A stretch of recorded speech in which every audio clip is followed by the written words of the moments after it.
Just a couple of issues before we take a bunch of your questions. The first one is about the outcome achieved by the Qantas workers.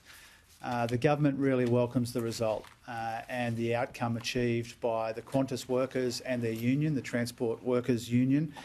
This will be a huge relief for all of those workers who are impacted by this, particularly as we get closer and closer to Christmas. I did want to pay tribute to the TWU for the way that they have been dogged and determined to get this outcome for the workers that we all represent. And I wanted to remind you that the aviation sector is one of the main reasons, the main motivations for our same job, same pay policy. We want to close the labour hire loophole because we want people working in aviation and in sectors like it to have job security and decent pay. Our political opponents, Peter Dutton, has said that he will wind back the same job, same pay arrangements. He will reopen the labour hire loophole, and that means workers like these workers would be worse off, their jobs would be less secure, and they'd be paid less to do them.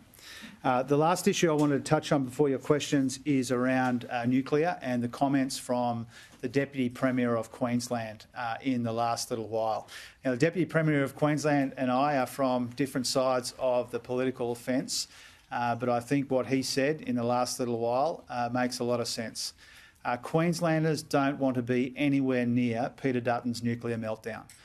Queenslanders do not want a bar of the economic insanity which is Peter Dutton's nuclear fantasy. And the fact that a state LNP government from the same political party and the same state as Peter Dutton has completely repudiated and completely rejected Peter Dutton's nuclear fantasy shows just how mad it is what he is proposing. And if you think about the last day, two important things have happened. The LNP in Queensland have said no way to nuclear in Queensland. That's the most recent thing. And before that, Peter Dutton either deliberately lied or he had absolutely no idea about his own modelling of his only policy.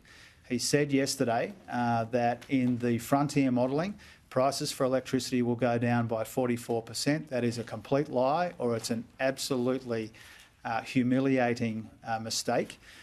Because the frontier modelling doesn't model prices. That's one of the flaws.